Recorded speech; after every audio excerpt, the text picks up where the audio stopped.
बिहार की राजनीति में इन दिनों उठापटक जारी है। लोकसभा चुनाव 2024 के लिए सभी पार्टियां अपना अपना समीकरण साधने में लगी हैं। इस बीच पिछले दिनों नीतीश कुमार ने आरजेडी के साथ अपना गठबंधन तोड़कर बीजेपी के साथ सरकार बना ली है। उनके इस फैसले से विपक्ष और आरजेडी को बड़ा झटका लगा है। नीतीश के साथ रहने से बिहार में विपक्ष को बड़ा फायदा होता दिख रहा था, लेकिन अब अचानक से उनके एनडीए में जाने से नुकसान हो सकता है। इस गठबंधन के टूटने के बाद तेजस्वी यादव ने मीडिया से बातचीत के दौरान कहा कि बिहार में अभी खेला शुरू हुआ है, 2024 में जदयू खत्म हो सकती है। जब उनसे पूछा गया कि क्या आप नीतीश कुमार के इस फैसले पर कुछ नहीं कहेंगे, तो उन्होंने कहा कि वो हमारे आदरणीय थे और रहेंगे। ऐसे में तेजस्वी के इस बयान के कई अलग अलग मायने निकाले जा रहे हैं। द इंडियन एक्सप्रेस के संतोष सिंह ने इस मामले पर आरजेडी के कद्दावर नेता शिवानंद तिवारी से बात की है। शिवानंद तिवारी और नीतीश कुमार जेपी आंदोलन में साथ काम किए थे।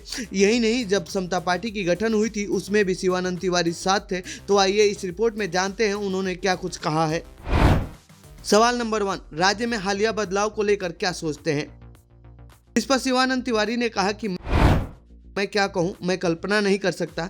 मैं स्तब्ध, निराश, आश्चर्यचकित और दुखी हूँ। इतने वर्षों से नीतीश को जानता हूँ और उनकी राजनीति यात्रा में एक महत्वपूर्ण भूमिका भी निभाई है। 1993 में जनता पार्टी छोड़कर समता पार्टी बनाने के लिए उनके साथ चला था। आज मैं दावे के साथ कह सकता हूँ कि यह वही व्यक्ति और राजनेता नहीं है। एक समय वह अपनी राजनीतिक कुशलता के लिए जाने जाते थे। मैं जानना चाहता हूँ कि उन्हें अगस्त 2022 में महागठबंधन में शामिल होने के लिए किसने आमंत्रित किया था।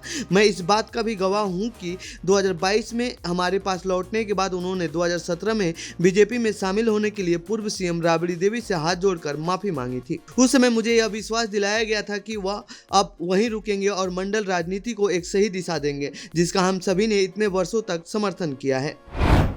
सवाल नंबर 2, गठबंधन टूटने पर तेजस्वी यादव की प्रतिक्रिया नपी तुली क्यों है?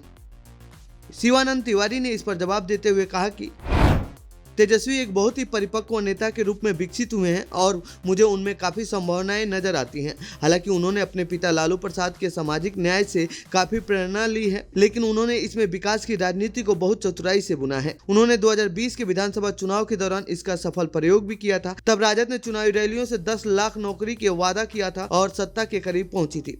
2022 में नीतीश और तेजस्वी के एक साथ आने के बाद हमने देखा कि कैसे तेजस्वी ने नौकरी के मुद्दे को छोड़ा नहीं। वही नीतीश, जिन्होंने गोपालगंज में तेजस्वी के नौकरी के वादे को मजाक में उड़ाया था, उन्होंने खुद 2020 के चुनाव प्रचार के दौरान रैली में नियुक्ति पत्र बांटने का काम किया था। यहाँ तेजस्वी ने साफ तौर पर नीतीश पर बढ़त बना ली है। इससे कोई फर्क नहीं पड़ता कि नीतीश ने तत्कालीन स्वास्थ्य मंत्री तेजस्वी को श्रेय दिए बिना पूरे पेज का स्वास्थ्य विभाग का विज्ञापन निकाला।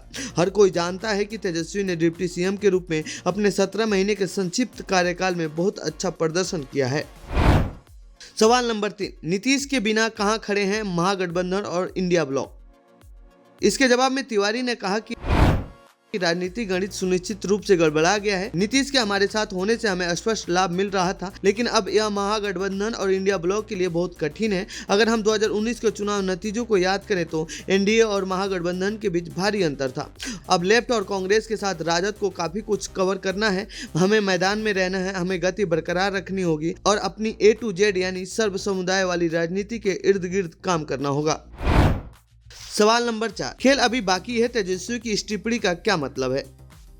शिवानंद तिवारी ने इस टिप्पणी का मतलब समझाते हुए बताया कि तेजस्वी की यह टिप्पणी इस संदर्भ में थी कि 2024 के लोकसभा चुनाव के बाद नीतीश की राजनीतिक उपयोगिता खत्म हो सकती है। ऐसे में क्या जदयू बचेगी? जहां तक राजद की बात है तो वह एक जिम्मेदार पार्टी के रूप में काम करेगी। तेजस्वी ने सही टिप्पणी की है। अब वह जमीन पर उतरना शुरू करें। अखबारों, चैनलों और सोशल मीडिया में जो कुछ भी कहा और प्रकाशित किया जा रहा है उससे परे राजनीतिक नब्ज जानने के लिए पार्टी कार्यकर्ताओं और आम लोगों के साथ समय बिताएं। तो ये थी बिहार की राजनीति से जुड़ी हमारी रिपोर्ट। आपको कैसी लगी यह रिपोर्ट कमेंट बॉक्स में बताएं। साथ ही इस पूरे मामले पर आप क्या कहना चाहते हैं कमेंट बॉक्स में लिख के। बाकी देश दुनिया की खबरों के लिए बने रहिए जनसत्ता के साथ। धन्यवाद।